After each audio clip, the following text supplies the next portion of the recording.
महासागरों की छाती पर एक ऐसी तकनीकी क्रांति ने दस्तक दी है जो युद्ध की पूरी किताब को नए सिरे से लिखने जा रही है। वो दौर अब लद गया जब जंग का फैसला तोपों की गरज और मिसाइलों के धुएं से होता था। अब भविष्य उन हथियारों का है जो खामोशी से, बिजली की गति से हमला करते हैं और चुंबक की ताकत से कहर बरपाते हैं। जरा सोचकर देखिए, एक ऐसा अस्त्र जो बिना किसी विस्फोटक के सिर्फ अपनी अंधाधुंध रफ्तार के बल पर युद्धपोत की मोटी फौलादी चादर को कागज की तरह फाड़ कर रख दे। एक ऐसा प्रक्षेपास्त्र जो लगभग 8000 किलोमीटर प्रति घंटे यानी ध्वनि की गति से 7 गुना तेजी से अपने टारगेट पर झपटे और दुनिया की कोई भी एयर डिफेंस प्रणाली उसे रोक पाने का ख्वाब भी ना देख सके।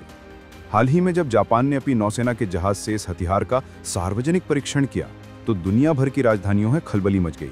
बीजिंग के सैन्य गलियारों से लेकर पेंटागन के वॉर रूम तक हर कोई सन्न रह गया। बारूद का 500 साला राजपाट समाप्त, जंग के मैदान में उतरा साइलेंट किलर जो बिजली से लिखता है बर्बादी। जापान ने दिखाई है पहली झलक, भारत की गुप्त प्रयोगशालाओं में तो बन रहा है असली महाविनाशक।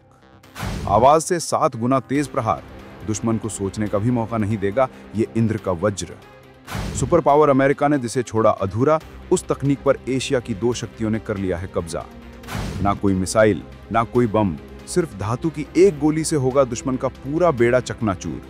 चीन का स्ट्रिंग ऑफ पर्ल्स अब बनेगा स्ट्रिंग ऑफ टीयर्स। भारत के इस गुप्त हथियार से बदलेगी हिंद महासागर की तकदीर।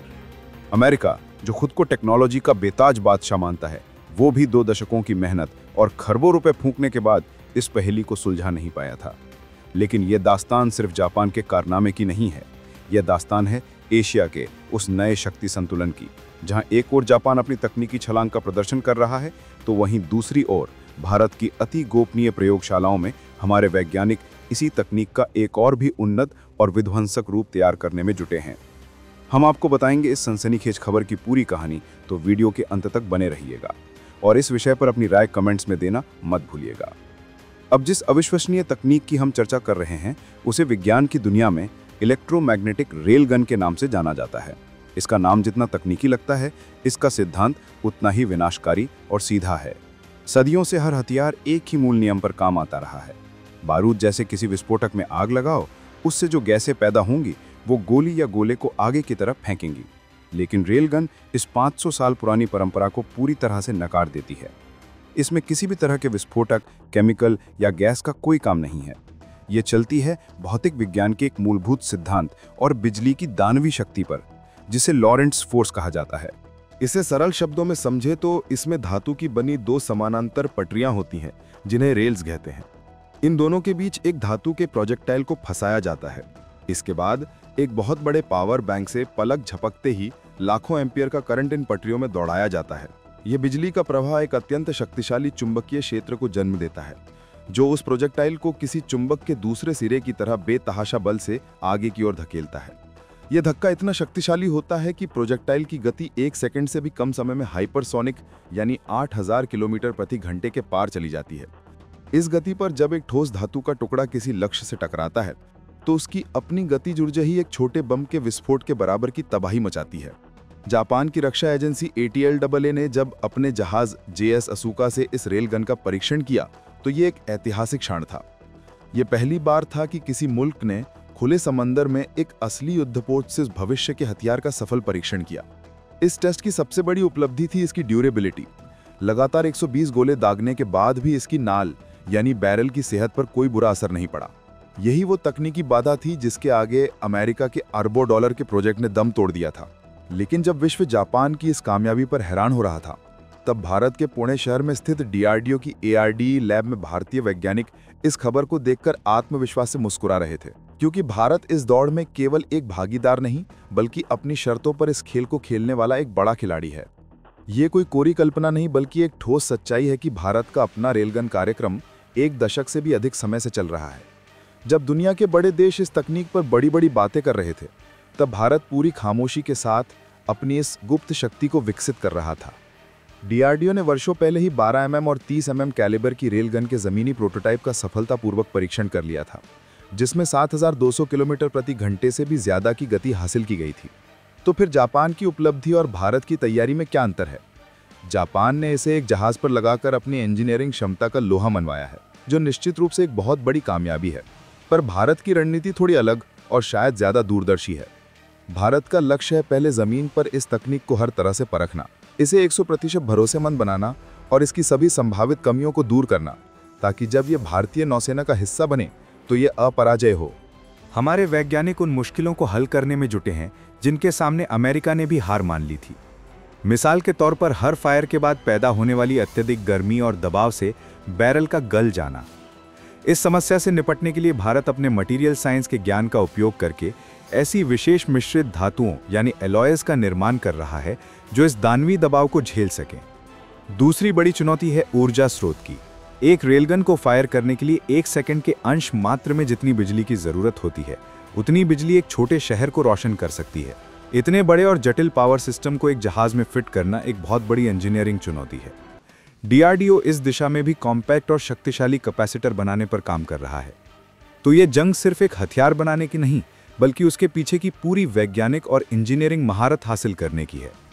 चीन भी इस क्षेत्र में काम कर रहा है, लेकिन उसकी तकनीक की विश्वसनीयता और गुणवत्ता हमेशा संदेह के घेरे में रहती है।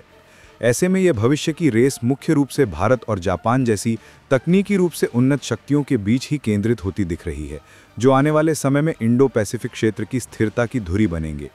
अब हम उस सबसे महत्वपूर्ण प्रश्न पर आते हैं कि आखिर ये रेलगन युद्ध के मैदान को किस तरह हमेशा के लिए बदल कर रख देगी। इसका उत्तर 3 स्तंभों पर टिका है: रफ्तार, किफायत और सुरक्षा। सबसे पहले रफ्तार। मौजूदा दौर का सबसे बड़ा सैन्य सिरदर्द हैं हाइपरसोनिक मिसाइलें। अपनी तेज गति और दिशा बदलने की क्षमता के कारण इन्हें रोकना लगभग असंभव माना जाता है। रेलगन का प्रोजेक्टाइल खुद हाइपरसोनिक गति से यात्रा करता है, इसलिए ही दुश्मन की सबसे तेज मिसाइल को भी हवा में ही नष्ट करने का सबसे कारगर तरीका है। ये लोहे को लोहा काटता है वाली कहावत का एकदम सटीक उदाहरण है। दूसरा और शायद सबसे क्रांतिकारी पहलू है किफायत। आज दुश्मन की 1 करोड़ों की मिसाइल को मार गिराने के लिए जो इंटरसेप्टर मिसाइल इस्तेमाल होती है, उसकी अपनी कीमत 15 से 20 करोड़ रुपए तक होती है।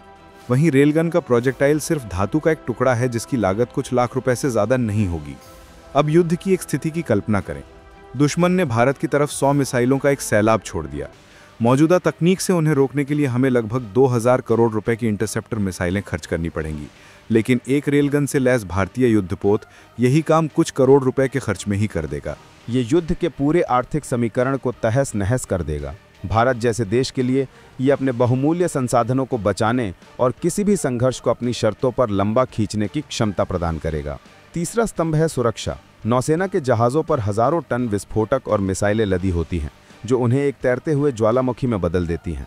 दुश्मन का एक सटीक वार और जहाज़ आग के गोले में तब्दील हो सकता है। चूंकि रेलगन में कोई विस्फोटक नहीं होता, जहाज़ अभूतपूर्व रूप से सुरक्षित हो जाते हैं और मिसाइलों के लिए इस्तेमाल होने वाली जगह पर हजारों की संख्या में रेलगन के प्रोजेक्टाइल रखे जा सकते हैं, जिससे एक ही जहाज़ की मारक क्षमता कई गुना बढ़ जाती है। भारत का डीआरडीओ इस हथियार को एक मास्टर की तरह विकसित कर रहा है, जो anti ship, anti missile, anti aircraft से लेकर जमीन पर दुश्मन के ठिकानों को नष्ट करने तक हर ताला खोल सकेगी।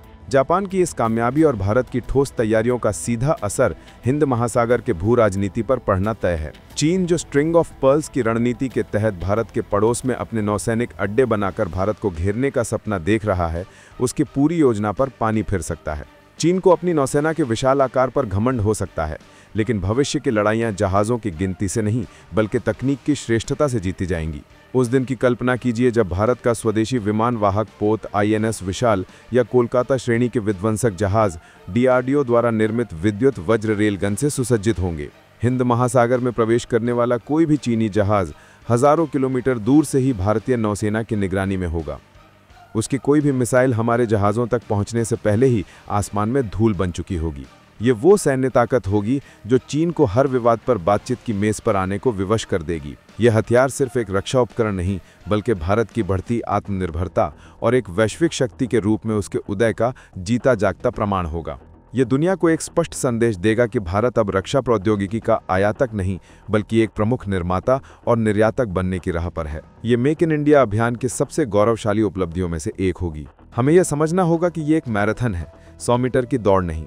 इसमें समय, संसाधन और हमारे वैज्ञानिकों का अथक समर्पण लगेगा। लेकिन जापान की सफलता ने साबित कर दिया है कि मंजिल अब दूर नहीं है।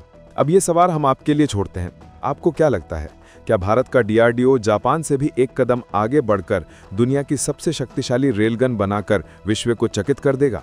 और इस हथियार के भारतीय नौसेना में शामिल होने के बाद हिंद महासागर में शक्ति का पलड़ा किस ओर झुकेगा? अपनी राय कमेंट में लिखकर हमारे वैज्ञानिकों का मनोबल अवश्य बढ़ाइएगा।